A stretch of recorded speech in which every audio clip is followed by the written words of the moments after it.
Aujourd'hui, on se rendre compte de l'actualité, brûlante et de l'importance de cette question-là pour les mouvements sociaux et même, en fait, pour notre vie en général. Ça, c'est le site de l'Office du Rienrisme où, comme vous pouvez le voir, on singe l'iconographie de la métropole et puis nous-mêmes, on est sous l'égide l'Office du Rienrisme est sous l'égide d'Aix-Marseille-Provence.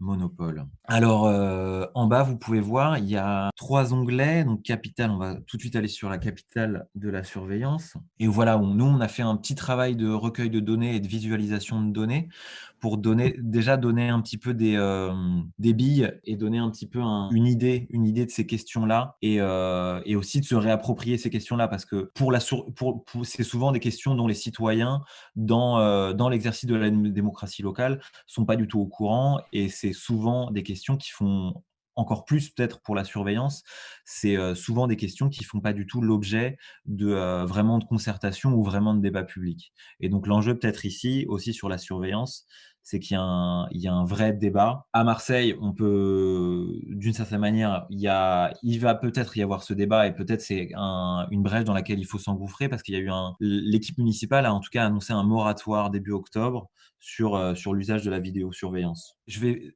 assez rapidement passer la parole à nos 2 intervenants qu'on accueille aujourd'hui, Félix et Eda, qui font partie de la Quadrature du Net. Vous les avez peut-être remarqués dans de nombreux recours, notamment, cette année sur la question de la vidéosurveillance automatisée et encore dernièrement sur la question de la loi sécurité globale. Pour présenter rapidement la Quadrature du Net, c'est une association qui a près de 10 ans, qui a été créée en 2008-2009 pour porter en fait un plaidoyer citoyen autour des questions de régulation d'Internet et de protection des libertés dans l'espace public numérique, donc sur Internet à l'origine. Et c'est comme ça qu'on a beaucoup travaillé sur les questions de censure et de surveillance d'Internet. Et depuis quelques années, on commence à travailler sur les nouvelles technologies de surveillance urbaine et donc l'espace public urbain, parce qu'en fait, on a vu migrer ces technologies big data basées sur l'analyse de ce qu'on appelle les données massives. Et donc, ces technologies sont en train de migrer vers la surveillance de l'espace public urbain. Et donc, au croisement un peu de ces deux histoires, l'histoire des politiques urbaines et de leur versant sécuritaire, au croisement aussi de l'histoire de l'informatique, on a donc aujourd'hui le paradigme des villes intelligentes, de la Smart City. La Smart City, il faut savoir que c'est un vocable qui commence à s'ancrer dans le langage courant. En réalité, c'est un terme qui est issu directement des industriels de l'informatique, notamment d'acteurs comme IBM ou Cisco, qui à la fin des années 2000 voient un peu leur marché traditionnel s'essouffler un petit peu et ils cherchent à en ouvrir d'autres. Et notamment, ils cherchent à investir le gigantesque marché international de la fourniture de services aux collectivités locales, en vantant cette idée d'une ville interconnectée, massivement informatisée pour optimiser sa gouvernance et piloter son fonctionnement. Et en pratique, ce que disent les industriels qui vendent ces outils, c'est que les budgets des villes ne sont débloqués, il y a une volonté politique de débloquer de l'argent pour la Smart City que sur son versant sécuritaire. Et c'est d'ailleurs la raison pour laquelle les industriels parlent aujourd'hui de Safe City, donc les villes sûres, sécurisées. Il faut savoir que la Smart City, c'est un marché qui augmente d'environ 20% par an et qui va atteindre autour de 240 milliards de dollars à l'horizon 2025, si on en croit les études de marché sur le sujet. Le marché de la sécurité, c'est 7% de croissance, c'est un rythme 2 fois plus élevé que la croissance mondiale. Et donc, il y a des enjeux industriels colossaux à la croisée de ces deux marchés très, très bien portants. C'est en gros, on peut le résumer avec ces deux briques technologiques que sont d'un côté l'analyse big data, où on va croiser des données issues de différentes bases de données pour faire de la statistique et de l'aide à la décision, souvent dans une logique de police prédictive, même si vous verrez que ce n'est pas toujours aussi fringant que ça en a l'air sur le papier. Et la deuxième chose, la deuxième grande brique technologique qui mobilise le marché de la Safe City, c'est l'analyse automatisée des flux de vidéosurveillance qui a fait de gros progrès grâce à l'intelligence artificielle et ce qu'on appelle la vision assistée par ordinateur. On apprend à des algorithmes en fait, à reconnaître des différentes catégories d'événements sur les flux vidéo issus des caméras de vidéosurveillance. Donc nous, c'est fin 2017 en fait, d'abord à Marseille qu'on prend conscience un petit peu de l'arrivée de ces programmes de surveillance urbaine en France. À l'époque, on parle beaucoup du crédit social et de la reconnaissance faciale en Chine. On parle d'une entreprise dont vous avez peut-être entendu parler qui s'appelle Palantir, qui est un des spécialistes mondiaux du big data, fondé par Peter Thiel, qui est un des conseillers tech de Trump. Enfin bref. On parle pas mal de Palantir et de ces solutions de police prédictive aux États-Unis, mais c'est comme si en France et en Europe de manière générale, il ne se passait rien. Or, on est contacté une après-midi de novembre 2017, donc, par une journaliste du Monde qui demande notre réaction à ce communiqué de presse que vous avez à l'écran, qui annonce donc un partenariat avec la ville de Marseille pour faire un observatoire un observatoire big data de la tranquillité publique. Et donc, on va faire immédiatement quelque chose d'assez inusité pour nous, qui était les demandes d'accès aux documents administratifs. C'est une loi de 78 qui permet à tout à chacun d'écrire une administration en demandant communication d'un document administratif. Et en l'occurrence, on voulait mettre la main sur ce marché public pour avoir un peu plus d'informations. Donc, en mettant la main sur les documents administratifs, on comprend mieux de quoi il s'agit. Et notamment, donc, il y a cette page où on nous explique que l'outil en question va servir à anticiper la situation future ou probable, le demain, à partir de l'analyse de tout un tas de données passées qu'on aura qu'on aura rentrées dans le système. Et parmi les applications donc, prédictives, l'idée de détecter la préparation d'événements sauvages ou d'actes de délinquance, exemple apéro géant, marché à la sauvette, raquettes aux abords des écoles, anticiper les risques, les menaces susceptibles de porter atteinte à l'ordre public et à la sécurité des citoyens. Et là, c'est intéressant, évaluation du risque de rassemblement dangereux par analyse de tweets. Donc l'idée, c'est qu'en gros, ils croient qu'en surveillant Twitter et d'autres réseaux sociaux, Facebook est aussi mentionné, on va pouvoir préempter en fait des attroupements sur la voie publique.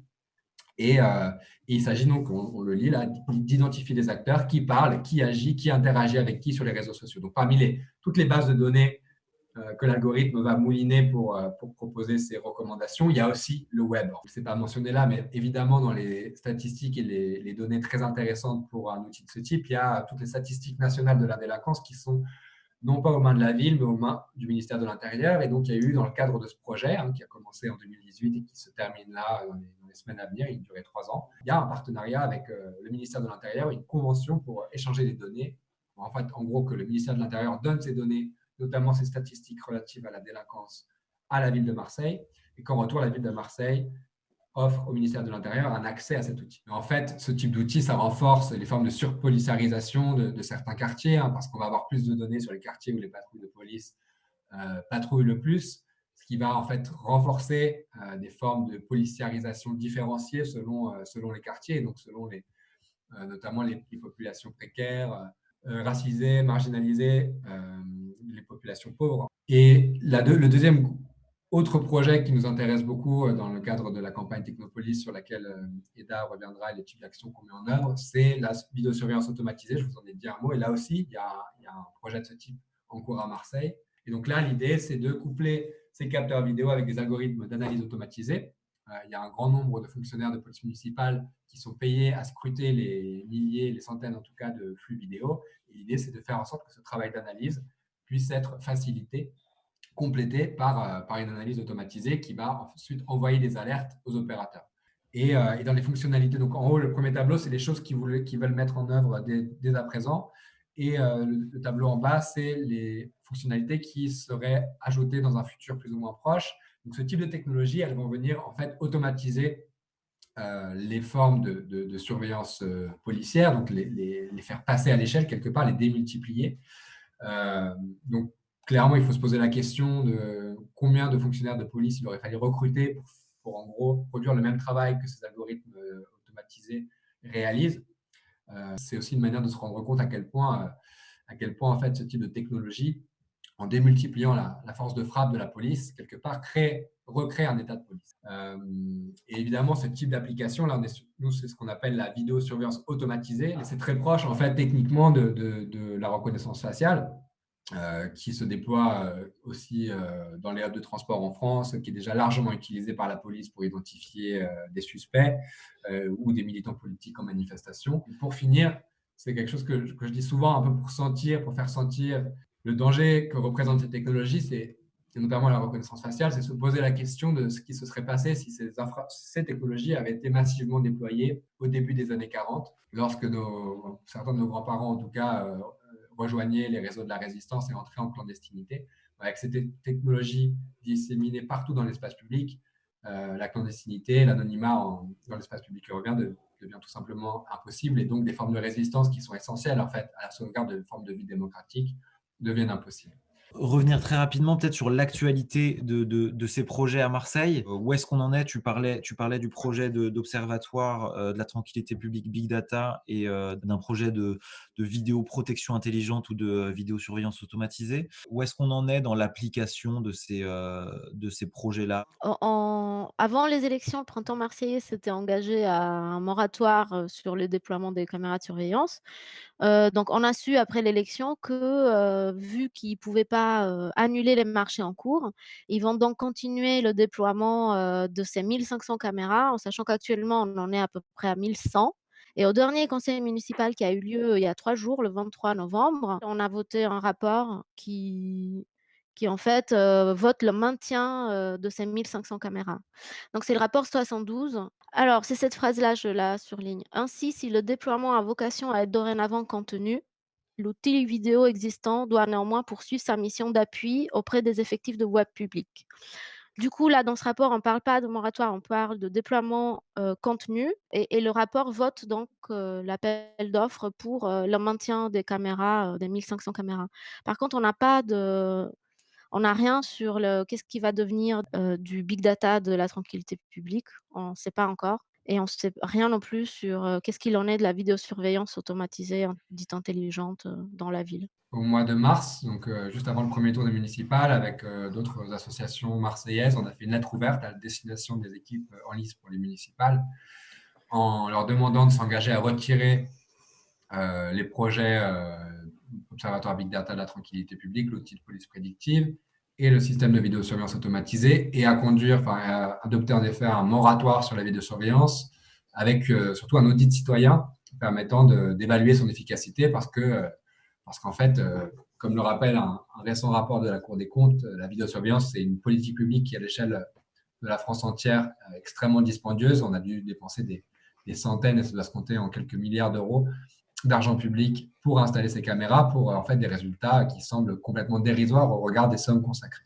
On a eu un rendez-vous avec l'adjoint en charge de la sécurité à la mairie de Marseille, Yannick Ohanessian, qui s'est montré relativement à l'écoute.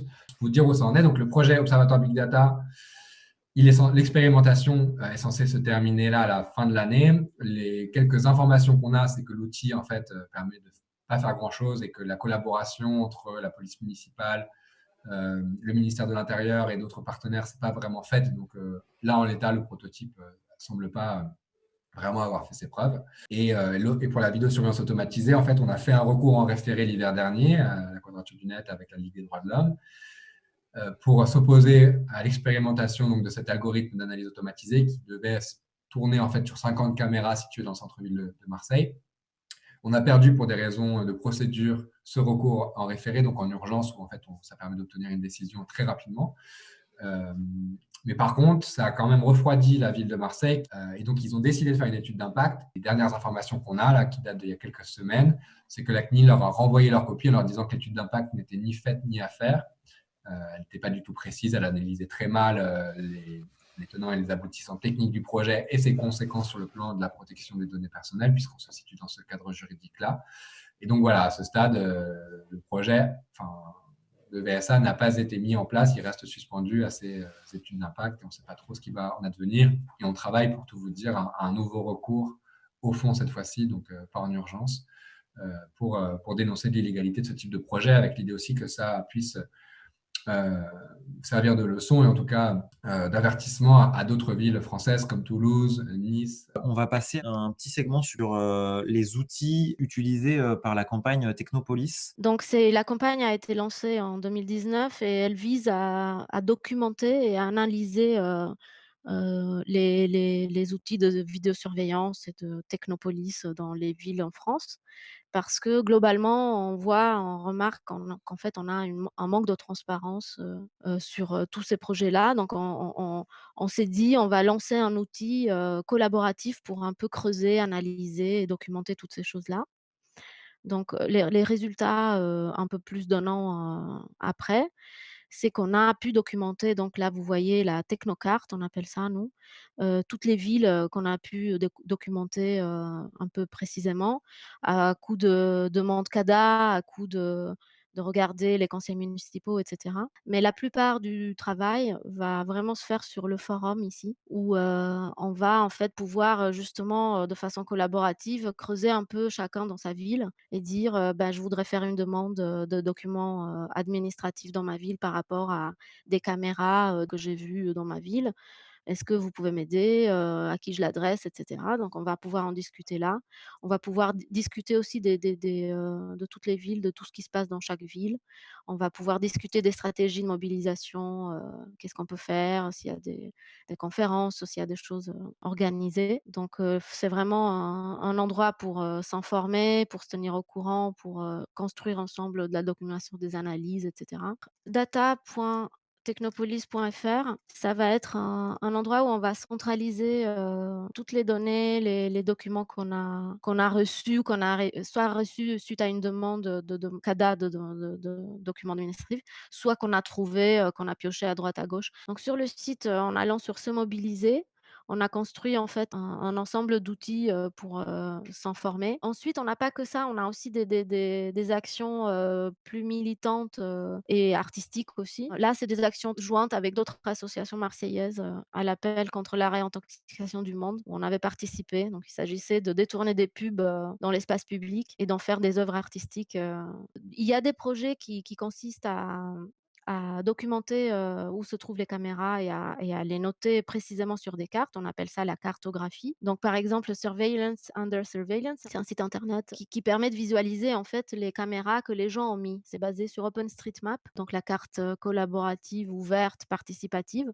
Et on a là, ici, par exemple, on a, toutes les caméras qui ont été mises, sur Marseille, et les environs. Il y en a que 547 là pour Marseille, donc c'est loin de la réalité qui est actuellement de 1 100 quelques et bientôt 2 500. Mais, on peut avoir un aperçu en fait de l'étendue des caméras sur le territoire et de à quel point elles se trouvent, sur nos villes en fait. Donc ce qu'on avait fait, c'est qu'on avait organisé une cartopartie, au quartier de la Belle de Mai qui, Félix nous avait dit, avait été, bombardé de nouvelles caméras juste avant Noël 2019 et du coup, on s'est dit: «Ben, on va y aller, on va faire une cartographie de toutes les caméras nouvelles qui ont été installées». Donc je vais vous montrer, le PDF du résultat de cette cartographie. On a sur un petit espace qui commençait au boulevard National, on avait 43 caméras ici, là, sur cet espace-là. Donc on a fait ça en une demi-journée, donc on n'a pas fait tout le quartier de la Belle de Mai. C'était une occasion aussi de parler avec les habitants et de voir en fait qu'ils nous disaient que oui, il y avait les caméras qui poussaient partout, qu'elles étaient remplacées très vite en cas de problème, en cas d'incendie,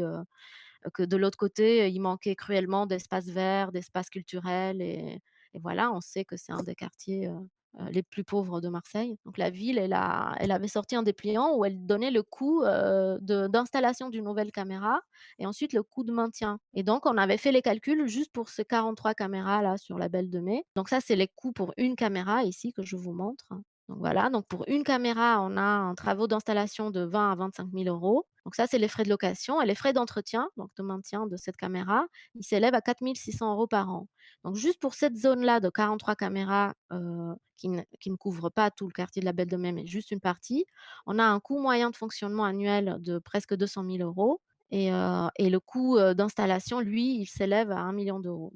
Donc moi, tout à l'heure, aujourd'hui, en lisant le rapport de la mairie, j'ai calculé que pour le maintien des 1 500 caméras que le conseil municipal vient de voter, donc on a un coût de 6 900 000 € par an. Donc voilà, c'est le genre d'action qu'on peut faire, pour Technopolis, et qu'on a fait à Marseille. Juste une petite question par rapport parce que donc toutes les démarches que vous avez sont des Dis-moi. démarches citoyennes et participatives et du coup, j'aurais voulu savoir si, au long, en fait, de toutes les, les recherches et l'investigation que vous avez fait, vous avez senti qu'il y a vraiment une prise de conscience citoyenne par rapport à ces dernières années? Honnêtement, oui, on a vu vraiment passer beaucoup de gens, divers et variés, de populations diverses, à l'exposition Technopolis qui s'est tenue pendant un mois et vraiment, enfin, il y avait des artistes, il y avait des étudiants, il y avait des mères de famille et des pères de famille, enfin, c'était très varié. Par exemple, quand on faisait nos cartes parties, on se rendait compte qu'ils avaient presque peur de regarder en face la caméra.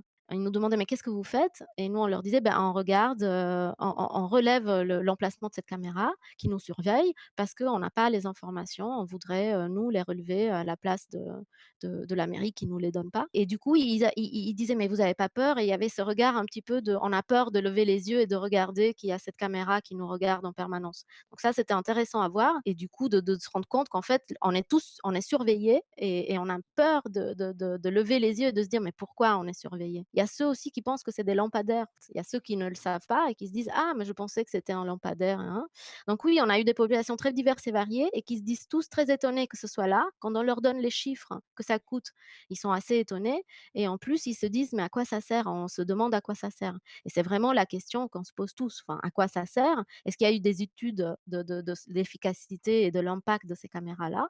La Cour des comptes a publié son rapport il n'y a pas longtemps et elle pointe du doigt le fait que, ben, en fait, on n'a pas de corrélation, prouvée entre, la baisse de la délinquance, l'utilité et ces caméras-là et vous avez cité aussi Laurent Mukieli, qui avec le peu de données qu'il dispose, eh ben, il a pu, avoir des chiffres très bas. Donc voilà, c'est vraiment enfin la question que tout le monde se pose, elle est où l'efficacité? Elle est prouvée comment? Elle est montrée où? Et cetera. Il y a une forme d'accoutumance en fait de la population vis-à-vis de ces dispositifs de surveillance, quoi. Et il semblerait même qu'il y ait un taux d'approbation de ces dispositifs qui soit supérieur à celui qu'il y avait en fait avant leur prolifération à grande échelle. Alors même que pour le peu d'informations dont on dispose, il est assez clair que c'est complètement inefficace au regard en tout cas des sommes. Il y avait une question-réaction de la part d'Amélie. Oui, Amélie, vous vous avez la m'entendez? parole. Ouais, très Là, vous bien. m'entendez? Oui, je voulais savoir sur le projet là, de Marseille, alors sécurité tranquille au sein de la Smart City. Qui est-ce qui finançait ça, en fait? Très bonne question. C'est C'est un parce que projet. j'imagine c'est pas que la ville de Marseille? Alors, autant la vidéosurveillance automatisée, là, c'est entièrement un budget municipal, mais c'est sur une expérimentation. Ils ont acheté les licences pour faire tourner l'algorithme d'analyse sur 50 caméras. On ne sait pas vraiment combien ça coûte, sauf erreur. On n'a pas eu, je crois pas qu'on ait le chiffre. L'Observatoire Big Data de la tranquillité publique, donc le prototype de Ah, police prédictive, c'est 1,8 million d'euros. Ce qui est très peu en fait au regard de ce que coûtent par exemple les 500 nouvelles caméras de vidéosurveillance, où ça va chiffrer rapidement dans les 50 millions d'euros. 1,8 million d'euros avec 500 000 euros de subventions européennes via les fonds ouais. FEDER. Donc, qui sont alors, l'acteur décisionnel en la matière, c'est la région PACA qui a décidé d'utiliser les fonds FEDER pour financer ce projet. Et voilà ce que je peux vous dire sur le reste. A priori, c'est vraiment pris sur le budget municipal. Parce qu'en fait, quand il y a eu les élections là, municipales, l'élu qui se moi j'habite à la Belle de Mai, justement, dans le 3e, et l'élu, je crois que c'était LREM, et elle m'avait parlé de ça, justement, en me disant qu'ils étaient très contents d'avoir eu un financement européen pour un projet enfin ce projet-là, quoi, dont j'avais déjà entendu parler un peu par ailleurs. En fait, ce qui est assez choquant, c'est qu'il faut bien se dire que cet argent public, au final, il sert surtout à l'acteur privé qui va pouvoir expérimenter à partir dans des collaborations grandeur nature avec la police municipale en l'occurrence, à partir des données réelles de cette organisation, ces algorithmes, et donc être en mesure en fait de peaufiner un instrument technologique qui n'est encore pas au point. Et il faut se dire aussi qu'au niveau européen, puisque on évoque les fonds FEDER, ça fait des années en fait qu'on balance des dizaines et des dizaines, voire des centaines de millions d'euros en projets de recherche impliquant des acteurs de l'université, de la recherche publique, des acteurs industriels pour développer ces technologies. Tout ça pour dire qu'en fait, tous ces déploiements se font à grand renfort d'argent public. Et donc, politiser cette question et parler du coût de ces projets, parler aussi de ce qu'on pourrait faire avec tout cet argent s'il était utilisé autrement, c'est Oui. aussi une manière de repolitiser ces questions et surtout d'ouvrir nos imaginaires et nos discussions à d'autres approches en fait, Ouais, politiques et qui sont pas forcément sécuritaires. d'autant plus que dans le 3e, pour avoir eu plusieurs fois ma voiture fracassée au même endroit où il y a une grosse caméra bien en vue, et où, bon, des fois, c'est toutes les voitures de la rue qui le sont, quoi, vraiment. Ça n'a jamais servi à rien, quoi. Et je pense que s'il fallait prouver, je pense qu'il y a un endroit où ça peut être percutant de prouver l'inefficacité de ces caméras par rapport au coût, je pense que c'est bien ici où que ce soit, quand on se fait, casser sa voiture ou, pour prévenir de décharges publiques, tous les habitants vous diront que ça sert à rien, quoi. Même ceux qui seraient finalement pour surveiller. Et aussi le fait que dans leur quartier, il manquait de bibliothèques, d'espaces verts ou de maintien tout simplement de la ville et des espaces publics. Et aussi, je voulais rebondir aussi sur l'industrie technosécuritaire. En fait, le lobbying, c'est un marché très lucratif, la technosécurité, et le lobbying, technosécuritaire est très, très fort. Donc on nous l'a dit, monsieur Ohanessian l'a avoué qu'il avait eu, il avait vu défiler plusieurs offres et choses de gadgets numériques, et au dernier conseil municipal, on a vu, passer une donation de 900 000 € pour la participation du Vélodrome de Marseille aux Jeux olympiques, de 2024. Donc du coup, la Marseille participera aussi à ces Jeux olympiques-là, et on sait, de par tous les Jeux olympiques, d'avant, que c'est le moment et l'endroit où les technologies sécuritaires et le lobby, des industriels, des technologies sécuritaires se déploient à fond à ces moments-là, parce que c'est vraiment l'occasion pour eux de passer des marchés très juteux, et il faut rester en fait vigilant à ça, parce que finalement Marseille va participer à ces Jeux-là, et il y aura peut-être des choses, qui vont venir, à ces occasions-là. Moi, je voulais peut-être rajouter quelque chose sur cette question du coût-bénéfice et qu'est-ce qu'on pourrait faire avec cet argent en fait, qui est dépensé dans ces dispositifs-là. Moi aussi, quelque chose qui m'a marqué finalement en faisant des recherches, c'est que finalement, on dirait que même les pouvoirs publics, même la municipalité, c'est pas tellement combien ça coûte. En fait, il y a une sorte de, on met beaucoup d'argent, et les chiffres qu'on trouve en fait sont d'une part pas des chiffres qui viennent directement de la mairie, mais qui sont notamment les chiffres de Laurent Mukiele, où en fait c'est des évaluations, où lui, il essaye de chiffrer quel est le coût réel en bout de chaîne, en termes de coût d'installation, puis en coût de fonctionnement, etc., et en coût d'entretien. Et en fait, c'est des chiffres qui, selon lui, sont pas pris en considération par les décideurs, parce qu'en fait, d'une certaine manière, ils savent pas tellement combien ça coûte. Et juste, il y a une dépense qui est faite de ces choses-là, alors que justement, ça pourrait servir à d'autres choses. On va devoir continuer notre format laboratoire et on espère effectivement physiquement, non pas pour se voir, on se voit là d'une autre façon, je l'ai dit, ça change un peu les regards, mais aussi pour pouvoir faire ensemble. En tout cas, merci pour toutes les ressources que vous avez prodiguées aujourd'hui côté de la Quadrature et de Technopolis. Ça va nous donner du grain à moudre.